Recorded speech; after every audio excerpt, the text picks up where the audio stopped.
En lille killing blev fundet alene på en parkeringsplads. Den stod og mjavede desperat mellem biler og asfalt.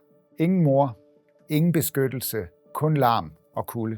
4 andre killinger blev fundet i en åben papkasse i vejkanten i Nordjylland, efterladt som affald. 3 små killinger var sat i en opgang. De var så sultne, at de begyndte at gnave sig ud af papkassen for at finde mad. Det lyder voldsomt, men for os er det hverdag. Sidste år tog vi imod 8.300 katte. Over halvdelen var killinger. Små liv, der aldrig selv har valgt at blive født uønsket. Og nu begynder sæsonen igen. De helt små killinger kan ikke klare sig selv. De kan ikke holde varmen. De kan ikke spise selv.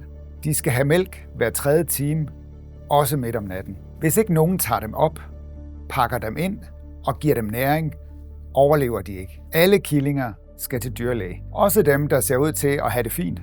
For sygdom kan gemme sig i en lille krop, der allerede kæmper. Når mange killinger kommer ind på én gang, lægger det et enormt pres på vores internater. Kærligheden er der.